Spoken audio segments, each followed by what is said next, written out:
Okay. Nita Savarkar आणि आज आपण पुन्हा परत भेटतोय. आज मी बोलणार आहे अण्णाभाऊंचे साहित्य आणि त्यांच्या साहित्यातील अस्पृश्य जाती अंतर्गत व्यवहाराचे अन्वयार्थ आंबेडकरवादी इतिहास लेखनाच्या परिप्रेक्ष्यातून. माझ्या ह्या विवेचनाला सुरुवात करण्यापूर्वी सर्वप्रथम डॉक्टर बाबासाहेब आंबेडकर यांना मी अभिवादन करते. तसेच अण्णाभाऊ साठे यांची जन्मशताब्दी आहे, तर अण्णाभाऊ साठे यांच्या चारित्र्यसंपन्न लेखणीला व त्यांच्या साहित्याला अभिवादन. त्याचबरोबर ज्या विषयावर आज मी बोलणार आहे तो विषय हा 2 भागांमध्ये आहे. त्याचा जो पहिला भाग आहे तो भाग हा बाबासाहेब आंबेडकर यांच्याशी संबंधित आहे आणि जो दुसरा भाग आहे तो बाबासाहेब आंबेडकर यांनी सांगितलेले जे इतिहास लेखनाचे पॅरामीटर्स आहे ते पॅरामीटर्स लावून आपण अण्णाभाऊ साठे यांच्या साहित्यातून कशा पद्धतीने इतिहासामध्ये असणारे किंवा इतिहासामध्ये लागणारे तथ्य आपण गोळा करून त्यातनं इतिहासाची एक पुनर्मांडणी करू शकतो, अशा 2 भागांमध्ये माझं आजचं हे स्पीच असणार आहे. तर इतिहासामध्ये लॅझी लॉस आणि सीन बॉस हे जे 2 इतिहासकार आहे यांनी नो डॉक्युमेंट नो हिस्ट्री या 2 जे आहेत, म्हणजे नो डॉक्युमेंट नो हिस्ट्री हे जे 2 टर्म्स आहेत याच्यानुसार असं म्हणतात की जर लिखित कुठल्याही घटनेचा लिखित पुरावा नसेल तर आपण इतिहास लिहू शकत नाही. ही खरं म्हणजे इतिहासामधली खूप मोठी कोंडी आहे, कारण लिखित पुरावे हे प्रत्येक गोष्टीबाबत उपलब्ध असतातच असं काही नाही. तर मग ज्यांच्या संबंधीचे ज्यांनी केलेल्या कर्तृत्वाचे जर पुरावे नसतील तर मग काय त्यांचा इतिहास नसतो का? तर त्यांचाही इतिहास असतो. आणि ही जी कोंडी आहे ही कोंडी फोडण्याचं काम जर कोणी केलं असेल तर ते डॉक्टर बाबासाहेब आंबेडकर यांनी केलं. कारण डॉक्टर बाबासाहेब आंबेडकर यांच्या पूर्वी म्हणजे आपले जे पूर्वज होते की ज्यांनी हजारो वर्षाची जी शोषणाची परंपरा आहे त्याचे ते शिकार होते, ह्या सर्व शोषणाच्या परंपरेला इतिहासामध्ये बाबासाहेबांनी आणलं. बाबासाहेबांनी हू वर दी शुद्राज लिहिलं, बाबासाहेबांनी दी अनटचेबल्स लिहिलं, स्त्रियांविषयीचं बाबासाहेबांनी लिखाण केलं आणि हे अगदी शास्त्रशुद्ध पद्धतीने बाबासाहेबांनी केलेलं लिखाण आहे. मग आता आपल्याला माहिती आहे की जे अस्पृश्य होते तर अस्पृश्यांच्या तर इतिहासाचे असे कुठले लिखित साधनं नव्हते, तरी पण बाबासाहेबांनी ते लिहिलं. मग ते लिहित असताना किंवा बाबासाहेबांचं कोणतंही पुस्तक असेल तर ते लिहित असताना त्याला एक विशिष्ट मेथोडॉलॉजी बाबासाहेबांनी वापरली. तर त्या बाबासाहेबांनी त्याची काय मेथोडॉलॉजी वापरली ती वापरून आपण इतरही ज्या गोष्टी आहेत त्या गोष्टींमधनं इतिहासाचे तथ्य हे वेगळे करून एक इतिहासाची सलग अशी मांडणी करू शकतो, असं आजच्या या माझ्या व्याख्यानामध्ये आहे. तर बाबासाहेबांनी दी अनटचेबल्स नावाचं जे पुस्तक लिहिलेलं आहे त्या पुस्तकामध्ये ॲक्च्युली दी अनटचेबल्स हे जे पुस्तक आहे हे हू वर दी शुद्राज हे आधी लिहिलेलं, त्यानंतर दी अनटचेबल्स लिहिलेलं. दी अनटचेबल्समध्ये बाबासाहेब असं म्हणतात की फक्त अस्पृश्यांचाच नाही तर भटक्यांचा आणि आदिवासींचा सुद्धा इतिहास लिहिला गेला पाहिजे. आणि मग हा इतिहास लिहिण्यासाठी आपण काय केलं पाहिजे, कारण पुरावे तर नाही आहेत लिखित. मग बाबासाहेब म्हणतात की जर असा कुठला एखादा नियम असेल की फक्त लिखितच पुरावा असेल तरच आपण लिहू शकतो, तर हा नियम दुष्ट आहे. कारण लिखित पुरावे हे कुणाचे असू शकतात, तर त्या कालखंडामध्ये जी माणसं हे राज्यकर्ते होते, जी माणसं डॉमिनेट करणारे होते फक्त त्यांचेच असणार. मग ज्यांचं शोषण झालं, जे गावकुसाच्या बाहेर राहतात, जे जंगलामध्ये राहतात, अशा लोकांचा जर इतिहास लिहायचा असेल तर आपण काय केलं पाहिजे. पण तत्पूर्वी म्हणजे बाबासाहेब ही जी मांडणी करतात तर ही का करतात त्याची पार्श्वभूमी आहे, ती पार्श्वभूमी आपण समजून घेऊया. आणि ती जी पार्श्वभूमी आहे ती अशी आहे की बाबासाहेब जेव्हा शिकत असतात तेव्हा त्यांचे शिक्षक असतात, त्यांचं नाव आहे प्रोफेसर सेलिगमन. तर प्रोफेसर सेलिगमन ह्यांच्याविषयी बाबासाहेबांनी नवयुगच्या अंकामध्ये बाबासाहेबांच्या जयंतीच्या निमित्ताने, बाबासाहेबांच्या वाढदिवसाच्या निमित्ताने नवयुगने एक अंक काढला होता. त्या अंकामध्ये बाबासाहेबांनी प्रोफेसर कसा असावा या विषयावर त्यांची मुलाखत दिलेली आहे. आणि त्या मुलाखतीमध्ये बाबासाहेब असं म्हणतात की मी माझ्या प्रोफेसर्सला म्हणजे प्रोफेसर सेलिगमन यांना असं विचारलं होतं की संशोधन कसं करायचं. तर ते प्रोफेसर्स म्हणतात की तू तुझं म्हणजे बाबासाहेबांना ते प्रोफेसर म्हणतात की तू तुझं वाचनाचं जे काम आहे किंवा तुझं अभ्यासाचं जे काम आहे ते तू अगदी म्हणजे कंटिन्युअसली ते सुरू ठेव आणि मग तुला आपोआपच कळेल की आपण कशा पद्धतीने संशोधन करायला पाहिजे किंवा कशा पद्धतीने आपण पुढे जायला पाहिजे. बाबासाहेब पुढे म्हणतात की त्याप्रमाणे मी स्वतःच विचार करू लागलो, वाचन सुरू ठेवले आणि त्यामुळे मला स्वतःच्या पायावर उभे राहून स्वतःलाच मार्गदर्शन कसे करता येते याचा चांगला धडा मिळालेला आहे. मी आता हे जे काय बोलणार आहे हा मी मागच्या महिन्यामध्ये लिहिलेला रिसर्च पेपर होता, तो प्रकाशित झालेला आहे. त्यामुळे नंतर तो तुम्हाला अवेलेबल होईल. बट इफ कुणाला नोट डाऊन करायचं असेल तर तुम्ही करू शकता, पण तो पेजवर तुम्हाला दिसेल. बाबासाहेब म्हणतात की मग नंतर मी स्वतःच शिकलो की कशा पद्धतीने स्वतःच्या पायावर उभं राहून स्वतःलाच मार्गदर्शन करायला पाहिजे. याचा अर्थ काय आहे की संशोधन करताना बाबासाहेबांनी त्यांचे जे प्रोफेसर होते सेलिगमन, त्यांनी जे सांगितलं होतं की तुम्ही कंटिन्युअसली अभ्यास करत राहा, म्हणजे तुम्हाला कळेल की कसं करायला पाहिजे. आणि त्यातनं मग बाबासाहेब म्हणतात की मला नंतर स्वतःलाच कळालं की मी कशा पद्धतीने पुढे जायला पाहिजे. म्हणजे संशोधनामध्ये कशा पद्धतीने पुढे जावं ह्याची जी प्रक्रिया होती बाबासाहेबांच्या बाबतीतली, ही त्यांच्या वाचनातून, त्यांच्या लिखाणातून विकसित झाली असं आपण म्हणू शकतो. तर बाबासाहेबांनी दी अनटचेबल्स हा ग्रंथ लिहित असताना, आता तो अस्पृश्यांविषयीचा ग्रंथ आहे, आपल्या सगळ्यांना ते माहीत आहे. तर त्या ग्रंथाच्या सुरुवातीला बाबासाहेबांनी 3 गोष्टी सांगितल्या. त्यामध्ये पहिली गोष्ट जी होती ती बाबासाहेबांनी नाकारली की नो डॉक्युमेंट्स नो हिस्ट्री. म्हणजे एखादा जर लिखित पुरावा नसेल तर इतिहास असू शकत नाही, असा जर कुठला नियम असेल तर तो दुष्ट आहे. नो, म्हणजे याचा अर्थ असा आहे, बाबासाहेबांच्याच भाषेमध्ये जर सांगायचं झालं तर बाबासाहेब असं म्हणतात की ऐतिहासिक घडामोडींच्या निष्कर्षावर नियंत्रण ठेवणारा असा जर एखादा नियम असेल व तो प्रत्यक्ष घटनेचा पुरावा पाहिल्याशिवाय बाकी कशाचाच विचार करणार नसेल तर असा नियम हा दुष्ट आहे. बाबासाहेबांनी इतिहास लेखनामधली ही खूप मोठी कोंडी फोडलेली आहे. आणि ही खूप खूप महत्त्वाची गोष्ट आहे ही, की हजारो वर्षाच्या शोषणाच्या ज्या परंपरा होत्या, ज्या माणसांना लिहिण्याचा हक्क नव्हता, ज्या माणसांना म्हणजे गल्लीमधनं अगदी भर वस्तीतनं जाण्याचा अधिकार नव्हता, त्यांना भर उन्हात म्हणजे दुपारी जेव्हा सूर्य हा त्यांच्या डोक्यावर असेल त्यावेळेला निघावं लागत असे, त्यांना चप्पल घालण्याचा अधिकार नव्हता. अशा अस्पृश्य माणसाविषयीचं लिखाण कशा पद्धतीने करावं हा खूप मोठा प्रश्न जो बाबासाहेबांनी दी अनटचेबल्स हा जो ग्रंथ लिहिला त्याच्या सुरुवातीलाच तो आपल्याला सोडून दिला आहे. मग बाबासाहेब म्हणतात की ज्यांचे पुरावे नाही आहे मग आता त्यांच्याविषयीचं तुम्ही लिहिणार कसं.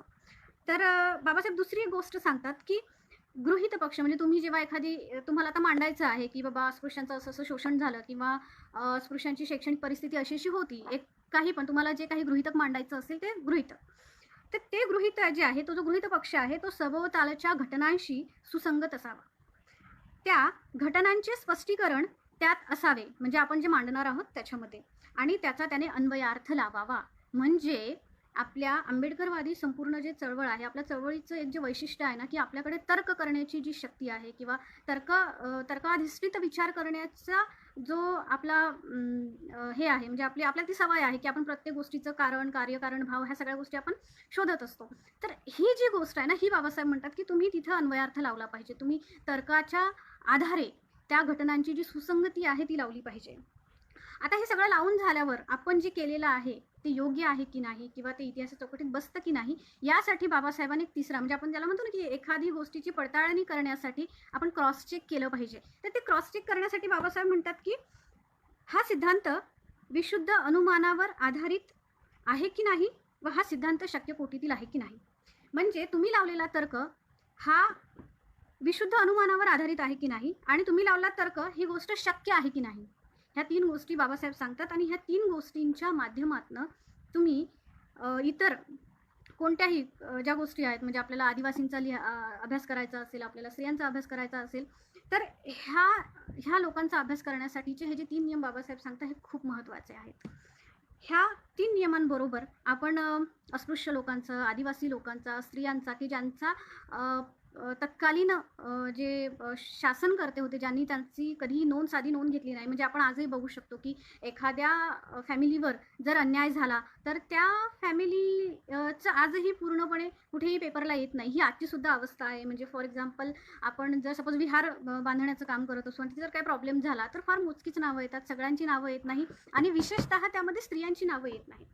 मग अशा वेळेला आपण काय करणार, ह्या सगळ्यांचा जर इतिहास लिहायचा असेल आणि लिटरली म्हणजे बाबासाहेबांनी ह्या ज्या गोष्टी सांगितल्या यातनं आपण कोकणातल्या गडकिल्ल्यांचा सुद्धा इतिहास लिहू शकतो. बाबासाहेबांची इतिहास लेखन पद्धती वापरून आपण कोकणामध्ये जे काही गडकिल्ले आहे त्यामध्ये अस्पृश्य लोकांचं जे काही योगदान आहे त्याचा सुद्धा आपण इतिहास या पद्धतीने लिहू शकतो. ज्या वेळेला मी कोकणातल्या आंबेडकरी चळवळीवर म्हणजे ह्या विषयावर जेव्हा बोलेल तेव्हा आपण त्यावर सविस्तर बोलू. तर ह्या सर्व लोकांचा इतिहास लिहिताना किंवा तो शोधताना आपल्याला कोणत्या कोणत्या गोष्टी लागतात, तर त्या गोष्टी आहेत की आपल्या आदिवासी, अस्पृश्य, स्त्रिया ह्या सर्व लोकांची जी माहिती आहे ती कशामध्ये येते, तर ती त्यांच्या गाण्यामध्ये येते, ती त्यांच्या कथांमध्ये येते, किंवा शासक जे लोक असतात तर त्यांचे जे साधनं असतात त्या साधनांमध्ये तुरळक पद्धतीने कुठेतरी येते, किंवा आर्किओलॉजिकल जे सोर्सेस आहेत त्याच्यामध्ये कुठेतरी आपल्याला सापडतं.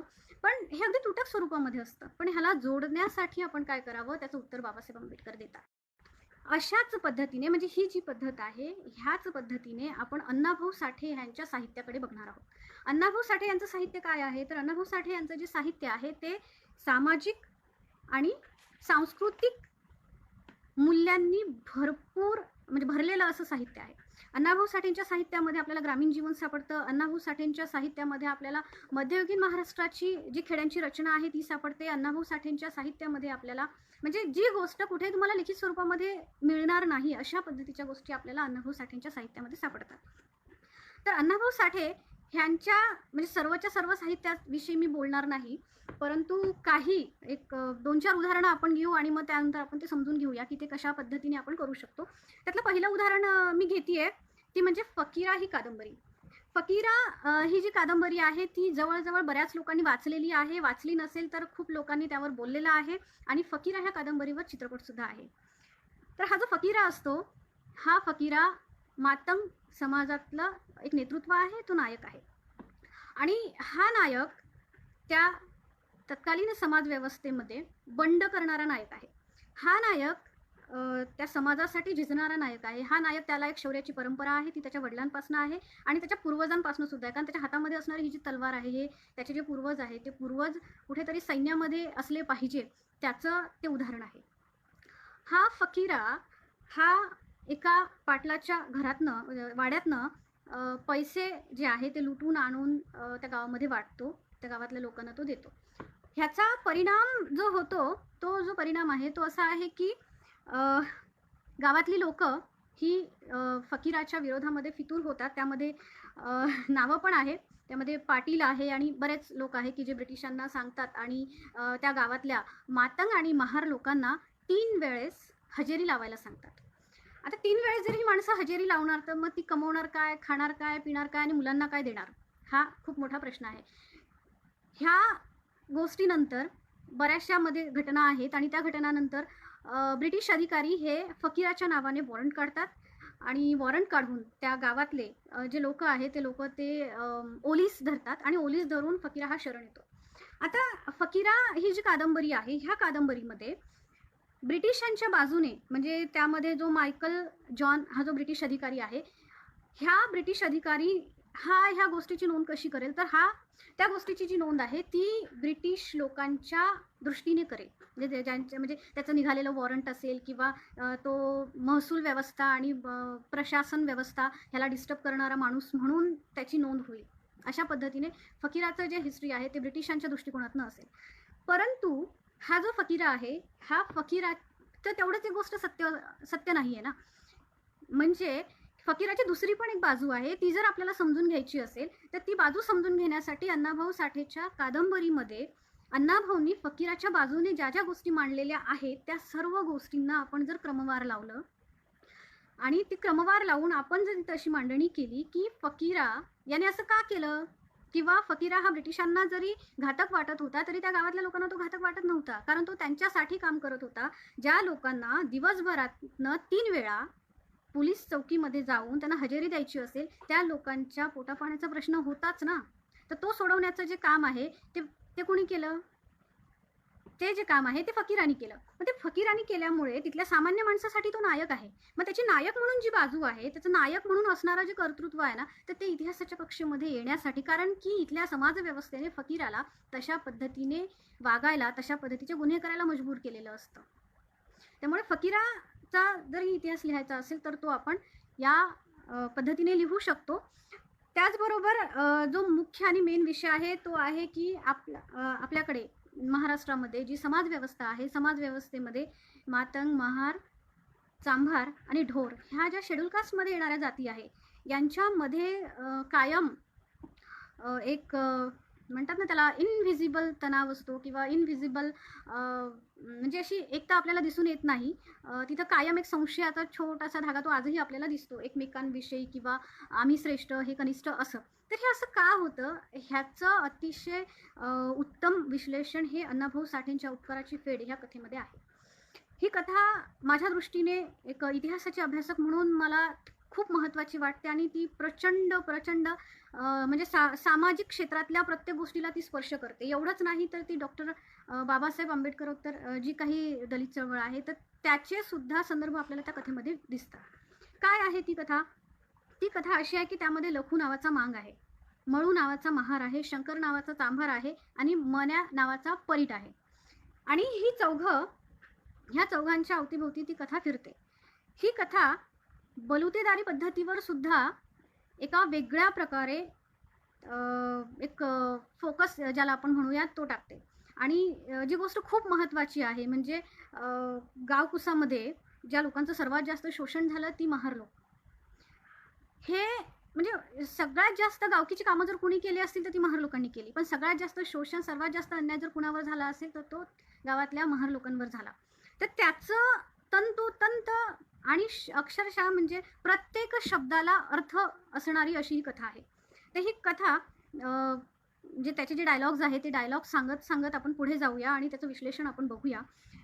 तर ही जी कथा आहे त्याचं सीन असा आहे की शंकर चांभाराच्या घरी तो मन्या परीट जो आहे, मन्या परीट म्हणजे तो जो मन्या परीट आहे याला जर आपण आताच्या सोशल टर्म्समध्ये जर म्हणजे बांधला तो कुठं बसेल तर तो ओबीसीमध्ये बसतो.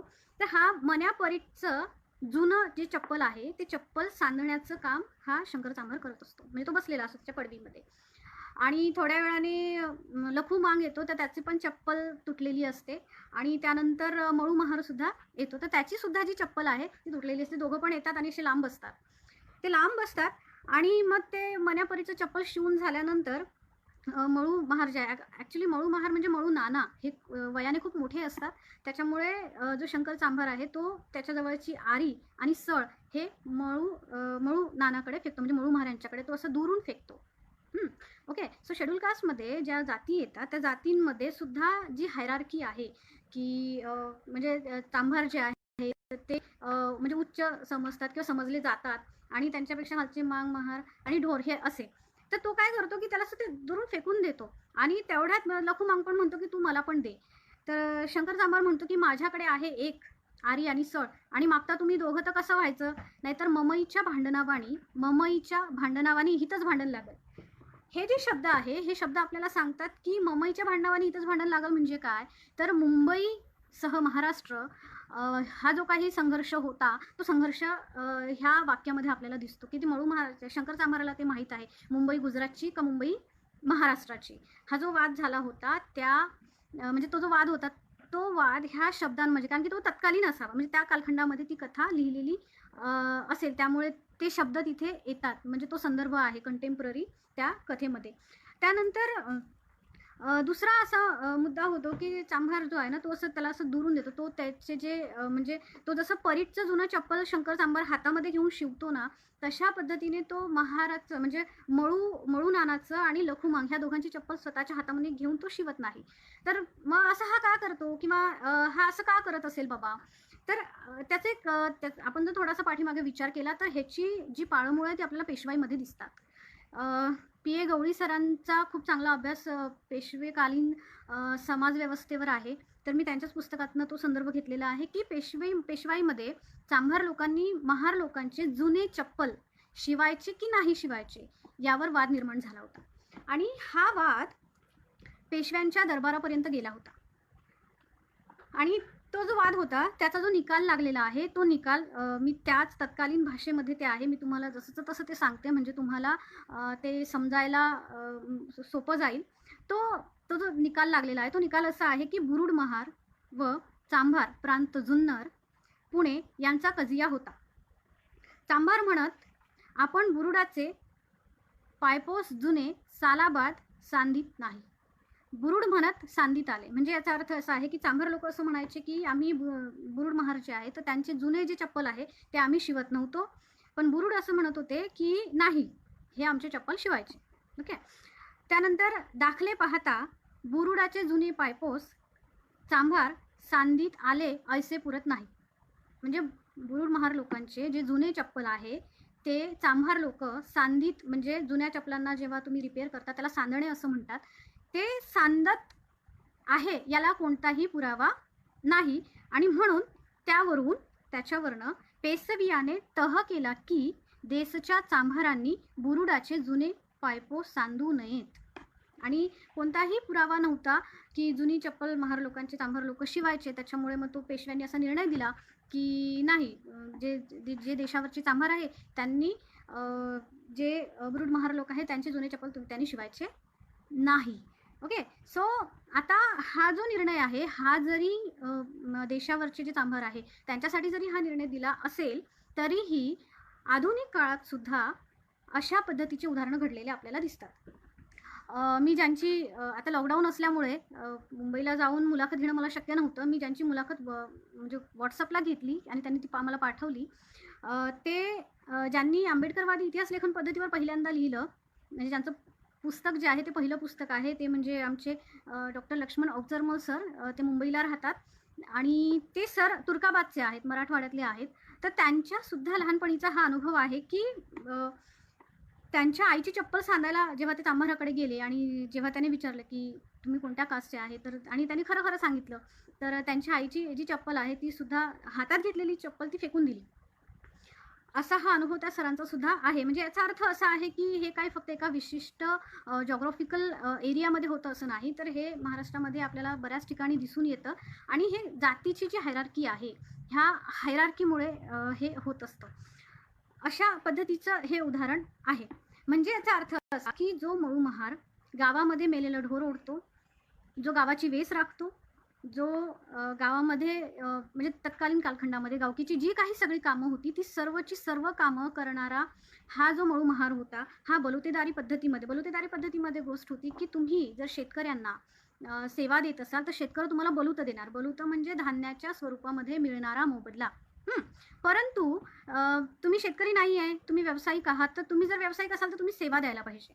मग ज्या पद्धतीने मळू महार हा संपूर्ण गावाला सेवा देत होता, लखुमांग संपूर्ण गावाला सेवा देत होता, तर जो चांभार आहे किंवा इतर कोणी न्हावी असेल किंवा जे कोणी आहे, तर ह्या सगळ्यांचं काम होतं की सगळ्यांना त्यांनी सेवा द्यायला पाहिजे. परंतु जातीच्या उतरंडीमुळे त्यांच्या ज्या सेवा होत्या, म्हणजे चांभारांची जी सेवा होती ती सेवा त्याच्यापेक्षा जी वरच्या जातीचे जे लोक आहेत त्यांच्यासाठी, आणि त्यांच्यापेक्षा जे खालच्या जातीचे लोक आहेत तर मग त्यांना ती सेवा मिळत असेलच असं काय नव्हतं. म्हणजे आता मळू नानांच्या उदाहरणावरनं आपल्याला ते कळतं. हा झाला ह्या कथेतला एक छोटासा पार्ट. ही कथा अशीच पुढे जाते आणि पुढे जात असताना ते जे चप्पल असतं ते चप्पल कसं सांधायचं हे शंकर चांभार ते मळू नानांना सांगतो की असं टोच, तशी ती दोरी काढ, असं कर, असं तो सांगत असतो. आणि हे सगळं सांगून झाल्यानंतर शंकर चांभार म्हणतो की महाराचं बी घसरलं.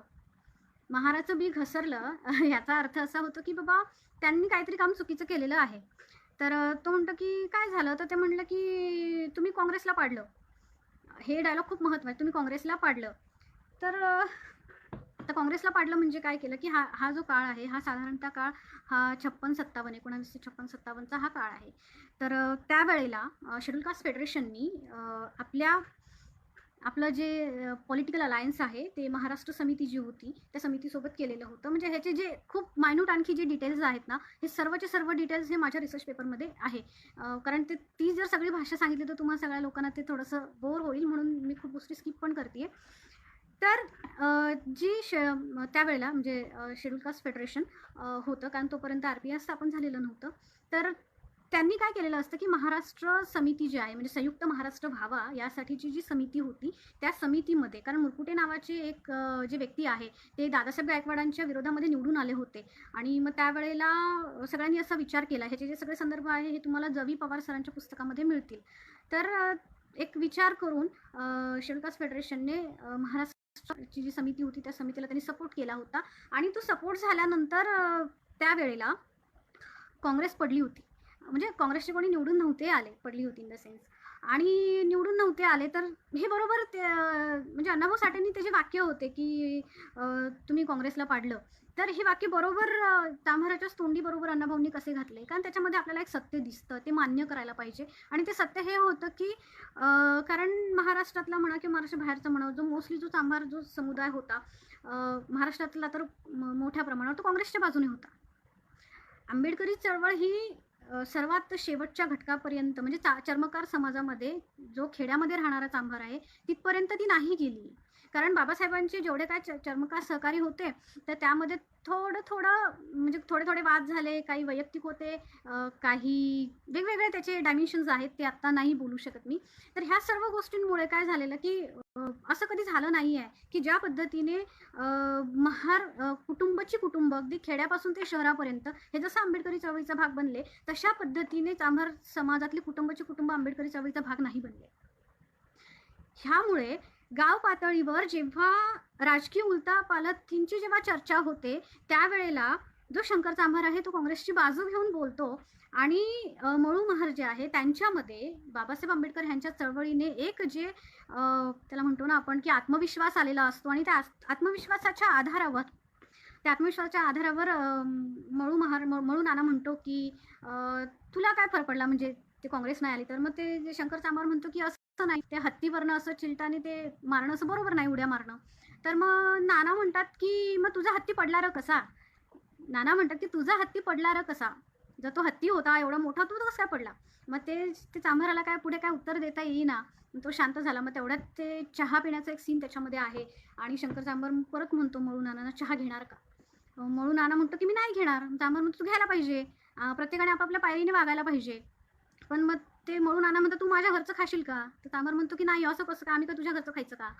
अशा पद्धतीचे ते सीन आहे, की तिथे आपल्याला खऱ्या अर्थाने म्हणजे जो चांभार आहे, चांभाराचं कोकणातली किंवा तुम्ही कुठले पण उदाहरणं घ्या, की चांभार लोकांची म्हणजे ते शेविंग आणि केस कटिंग जे आहे ते न्हावी लोक नाही करायचे. कारण की जी जातीची जी हायरार्की आहे, जातीची जी उतरंड आहे, त्या उतरंडीमध्ये चांभार सुद्धा ओबीसी लोकांपेक्षा खालचे आहेत. त्यामुळे त्यांना सुद्धा ते अधिकार नव्हते. म्हणजे ते त्या सगळ्या ज्या सेवा मिळायला पाहिजे त्या त्यांना नव्हत्या मिळत. असं असताना सुद्धा जे आपल्यापेक्षा खालचे म्हणून समजले जातात, अशा लोकांशी वागून, बोलून आम्ही तुमच्यापेक्षा उच्च आहोत असं म्हणून स्वतःला प्रेझेंट करणं आणि अज्ञानसुख असल्यासारखं म्हणजे ती गोष्ट आहे. म्हणजे ॲक्चुअली शंकर चांभार यांना सुद्धा ह्या गोष्टीची जाणीव नाही आहे. कारण पुढे चालून ते असं म्हणतात, की जी जात आहे ती देवाने निर्माण केलेली आहे. म्हणजे त्या शंकर चांभारला सुद्धा जातीचं समाजशास्त्र माहीत नाही, जात कशी आपलं वागणं, आपलं बोलणं, ह्या सगळ्या गोष्टी कशा पद्धतीने नियंत्रित करते हे त्यांना पण काही माहीत नाही आहे. सो त्याच्यानंतर काय होतं, की शंकर चांभार म्हणतो, की आम्ही तुम्हाला दोरी म्हणजे ती जी हेच ना चप्पल शिवतानाचा जो दोरा असते, तो दोरा आणि आरी हे देतो, हे तुम्ही उपकार माना. ओके. सो मग ते मळू नाना म्हणतात, की हो, तुझे हे जे उपकार आहेत ना, हे उपकार फेडल्याशिवाय मी मरणार नाही. असं ते मळू नाना म्हणतात. आणि म्हणजे त्याच्या आधीचा एक जो सीन आहे तो असा आहे, की आम्ही तुमच्या घरचं खाणार नाही. तर का नाही खाणार? कारण तुम्ही ढोरं ओढता, तुम्ही ढोराचं मांस खाता, म्हणून आम्ही तुमच्या घरचं खाणार नाही. मग मळू नाना म्हणतात, की त्याच म्हणजे चामड्यांवरती चिलबुलून तू तुझं संसार चालवतो. ॲक्चुअली ही गोष्ट ही खरी आहे. कारण गावकीची कामं करताना मेलेलं ढोर ओढून देणं, त्याचं तांबडं काढणं आणि ते काढून ढोर समाजात जो आहे तर त्यांच्याकडे देणं, ते कच्च्याचं पक्कं करणार, मग चांभार त्याची चप्पल बनवणार. ॲक्चुअली तिघांचाही संबंध ह्या मेलेल्या ढोरांशी, त्यांच्या कातड्यांशी येतो आणि तरीही म्हणजे इट्स ना साईन आहे ते जाती व्यवस्थेचं, की तरीसुद्धा चांभार असं म्हणतो, की तुम्ही असं काम करता आणि मग आम्ही नाही खाणार. तर आणि मग त्यानंतर म्हणू नाना म्हणतो, की थोडासा विचित्र आहे, पण ऐकून घ्या. म्हणून नाना म्हणतो, की हे असं सगळं तू करतो, तुझा संसार चालवतो आणि वर बेमीला थुका लावून बामण. म्हणजे सगळं काही करायचं आणि मग परत म्हणायचं नाही, की माझं असं काही नाही आहे. अशा पद्धतीचं तुझं वागणं आहे असं म्हणू नानांचं म्हणणं असतं. मग तो चांभार बोलून घेतो. त्याला म्हणतो, की आम्ही तुमच्यावर उपकार करतो आणि मग मळू नानाचं जे दुःख असतं ते दुःख ते मळू नाना तसंच म्हणजे साठवून मळू नाना म्हणतात, की मी तुझे हे उपकार फेडेल आणि त्याच्याशिवाय मी मरणार नाही. थोड्या दिवसानंतर शंकर चांभाराची म्हैस जी आहे ती मरते. ती मेल्यानंतर शंकर चांभार हा मळू नानाकडे जातो आणि मळू नानांना म्हणतो, मळू नाना, माझी म्हैस मेली आहे आणि तू तिथं चल आणि तिथं चलून बघ जरा तिच्याकडे. मळू नाना म्हणतो, मेलेली म्हैस बघून मी काय करणार आहे? मग शंकर चांभार यांना त्याची जाणीव होते, की मळू नाना काही येणार नाही आहेत.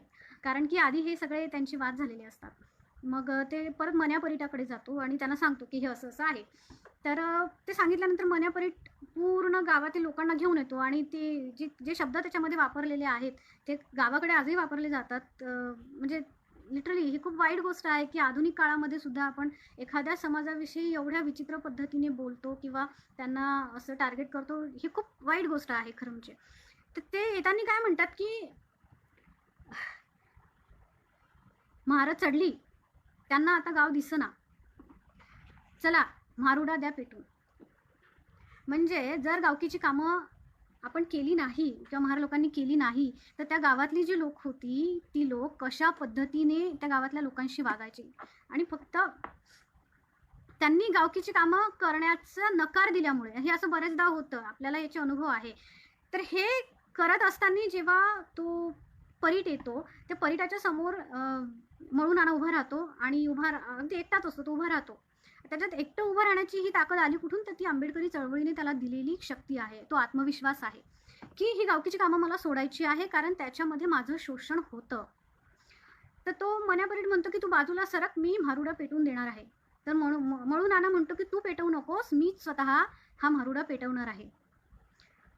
कारण की वर्षानुवर्ष पिढ्यानपिढ्या गावामध्ये सेवा देत असताना सुद्धा स्वतःला इतरांच्या सेवा न मिळता सतत अपमान सहन करणं, ह्या गोष्टीतून म्हणजे तुझं मळू नाना आहे, मळू नानाने त्या दिवशी केलेला तो विद्रोह आहे. आणि तिथं पाटील येतो, गावातले सगळे लोक येतात आणि मग तो शंकर चांभार समोर येऊन म्हणतो की माझी जी म्हैस आहे ती मेली आणि ही लोक ती ओढायला नाही म्हणतात, असं का? तर जेव्हा ह्यांची चप्पल शिवायची असते किंवा ह्यांच्या चपलेचं काम असतं तर तेव्हा मी त्यांना मदत करत नाही का? मी त्यांना आई आणि सळ देत नाही का? मग मळू नाना म्हणतो की असं कोण नाही म्हणतं? आमची जेव्हा चप्पल काही प्रॉब्लेम होतो तर त्यावेळेला तू देतो ना, आम्हाला सळ देतो, आम्हाला आरी पण देतोस. मग मळू नाना सुद्धा घरात जातो आणि घरामध्ये जाऊन तो आरूस आणि कावडणी ह्या 2 गोष्टी आणतो. ह्या 2 गोष्टी म्हणजे मेलेली ढोरं ओढण्यासाठी लागणारी ही म्हणजे हे आहेत, काय म्हणतात त्याला, त्याला लागणारी साधनं आहेत. हे 2ही ते घेऊन येतो आणि त्या शंकर चांभाराला देतो. त्या शंकर चांभाराला ही दिल्यानंतर ते शंकर चांभार म्हणतो की आता मी याचं काय करणार आहे? हे कसं याचं मी काय करेल? तर तो म्हणतो की आरी आणि सळ घेऊन मी जे करत होतो तेच आता तू हे 2 गोष्टी घेऊन कर. तू मला एकदा दिलं होतं, ही तुझ्या उपकाराची परतफेड. याला आपण म्हणजे जाती म्हणून नाही बघायला पाहिजे. खरं म्हणजे जाती व्यवस्था कशा पद्धतीने माणसाला वागायला लावते आणि बोलायला लावते, हे या कथेमधनं आपल्याला दिसतं. यामध्ये जे मळू नाना आहेत किंवा मळू महार जे आहेत, त्यांचे जे शब्द आहे, त्यांचं जे दुःख आहे, जे सगळ्या गावांनी बघितलं, जेव्हा ते चांभाराला आवडणी आणि आरुसा देतात, कावडणी आणि आरुसा देतात. तर इमॅजिन करा ही गोष्ट, की याचा कोणता लिखित पुरावा आपल्याकडे असणार आहे की कशा पद्धतीने बलुतेदारी व्यवस्थेमध्ये म्हणजे जे न्हावी होते किंवा त्यांच्या लाईनमध्ये असणारे जे काही लोक होते ते त्यांच्या सेवा चांभारांना, मातंगांना, महारांना देत नव्हते.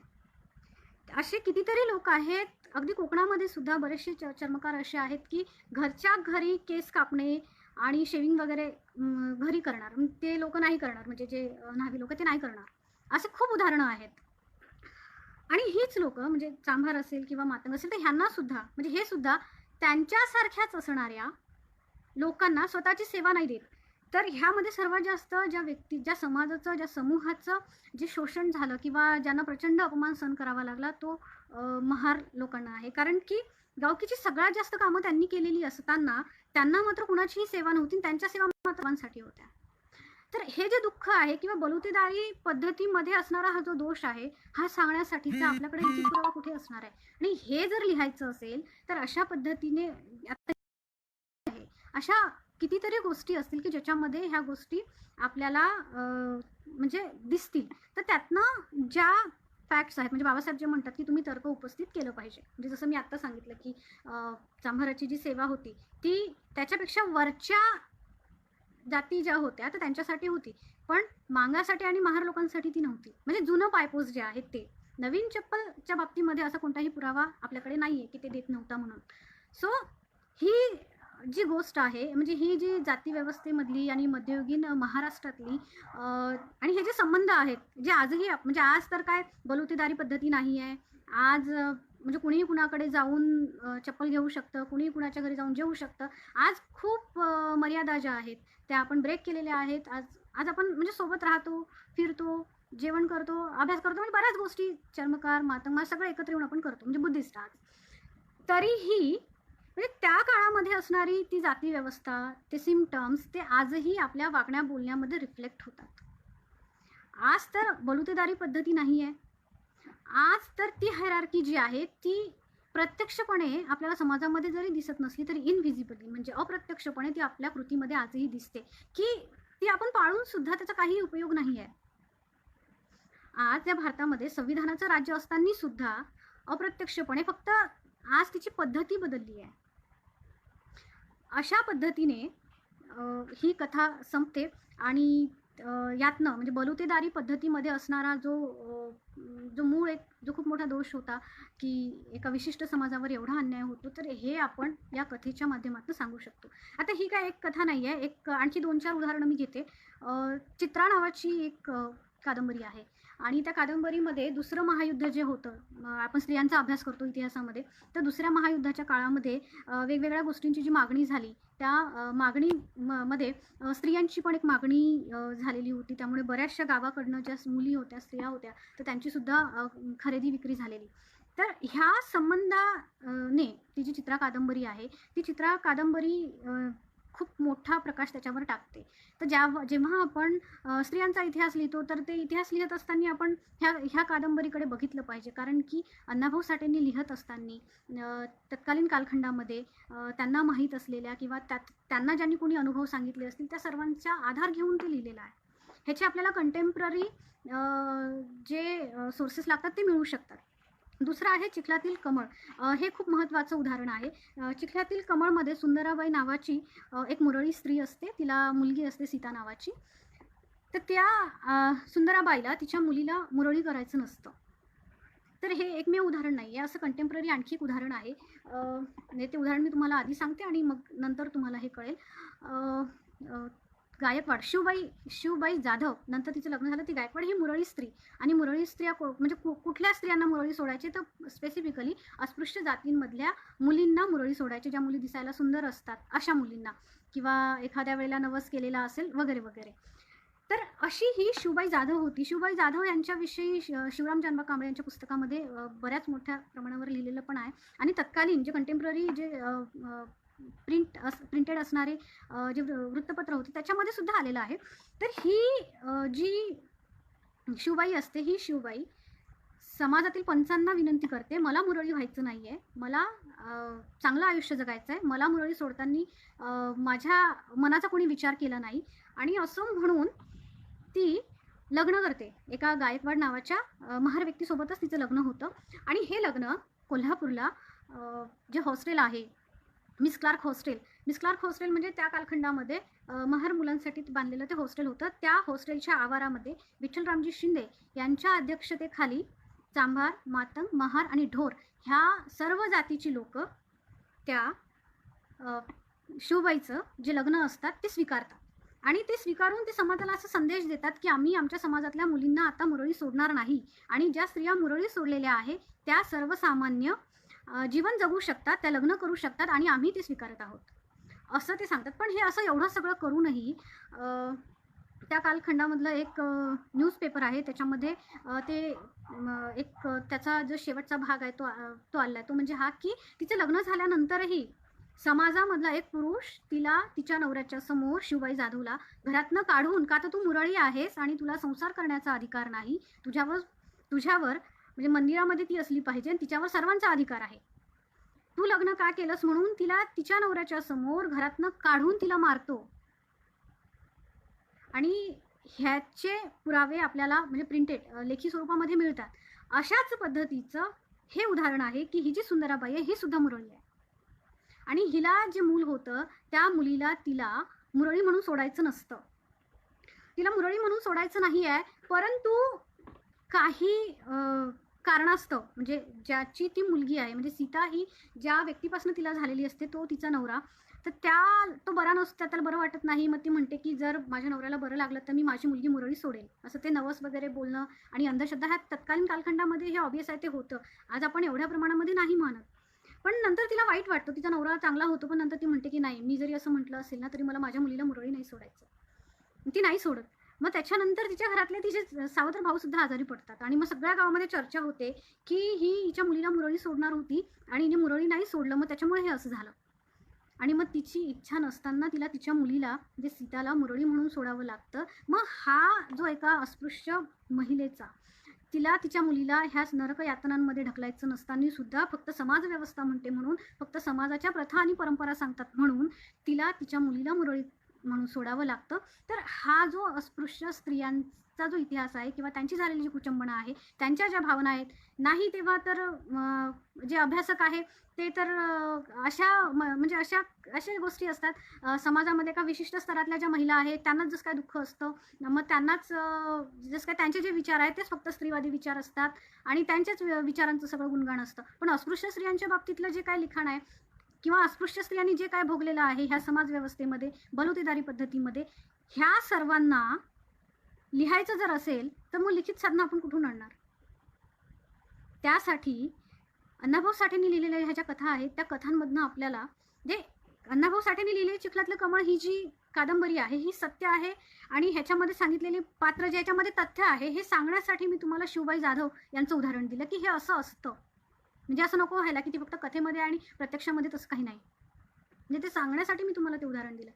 तर अस्पृश्य स्त्रियांना अशा कितीतरी गोष्टी होत्या की ज्या त्या सहन करत होत्या. तर त्यांचं जे एक अनुभव विश्व आहे त्या अनुभव विश्वाला, त्यांच्या मनाला होणाऱ्या यातना, ह्या सगळ्यांना आपण स्त्रीवादी इतिहासामध्ये जर मांडायचं असेल किंवा स्त्रीवादी अप्रोचने जर त्याचा अभ्यास करायचा असेल तर अण्णाभाऊ साठेंच्या ह्या ज्या कादंबऱ्या आहेत किंवा ह्या ज्या कथा आहेत तर ह्या आपल्याला उपयोगी पडू शकतात. त्यानंतर एक जी कथा आहे ती आहे सोन्याचा मणी. तर त्या सोन्याच्या मणीमध्ये बनाबाई नावाची एक सामान्य खेड्यामध्ये राहणारी एक आजी असते. तिची मुलं वारतात, त्याच्यामुळे ती असं ठरवते की मी आता माझ्या मुलीकडे राहायला जाणार मुंबईला. तर आंबेडकरी चळवळीचं हे खूप मोठं वैशिष्ट्य आहे आणि ह्या महाराष्ट्रामध्ये चळवळीचा जो इतिहास आहे तो जर लिहायचा असेल तर ह्या महाराष्ट्रातल्या प्रत्येक महार कुटुंबाचा सुद्धा लिहिल्या जाईल एवढं त्या प्रत्येक कुटुंबाचं काम आहे.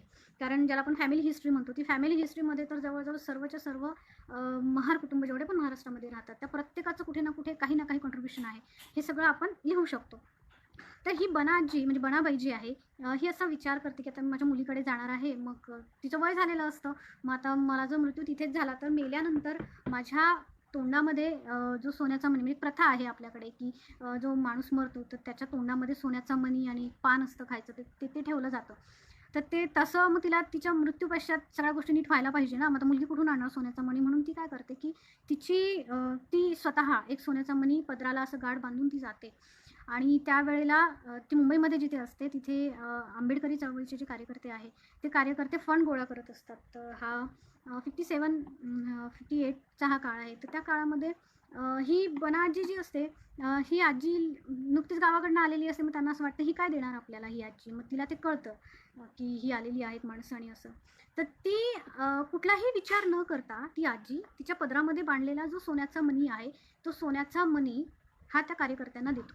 आता त्या आजीने चळवळीसाठी, कारण आंबेडकरी चळवळ जी आहे ती खेड्यातली जी माणसं आहे ह्या माणसांनी दाखवलेला जो आत्मविश्वास आहे, ह्या माणसांनी बाबासाहेबांवर ठेवलेला विश्वास आहे, या माणसांनी आपल्या येणाऱ्या ज्या पिढ्या आहे त्यांना सुख मिळावं म्हणून अक्षरशः स्वतःचाही विचार न करता केलेलं त्यांचं जे काम आहे त्या आधारावर ही सगळी आंबेडकरी चळवळ उभी राहिली. तर ही आजी त्या पिढीचं प्रतिनिधित्व करते. ही आजी तिच्या मरणासाठी तिने ठेवलेला तो सोन्याचा मणीसुद्धा चळवळीसाठी देते. ह्या आजीसारख्या किंवा ह्या बना आजीसारख्या अशा कितीतरी स्त्रिया असतील की ज्यांनी चळवळीसाठी स्वतः म्हणजे योगदान दिलेलं आहे. आंबेडकरी चळवळीमध्ये बाबासाहेबांच्या काळातली जी माणसं आहेत ती अशी म्हणजे त्या माणसांविषयी मला खूप आत्मीयता वाटते. त्याचं कारण असं आहे की त्यांनी जे काही भोगलं, त्यांनी जे काही चळवळीमध्ये काम केलं त्याचे बेनिफिट्स जे आहेत ना ते त्यांना नाही मिळाले.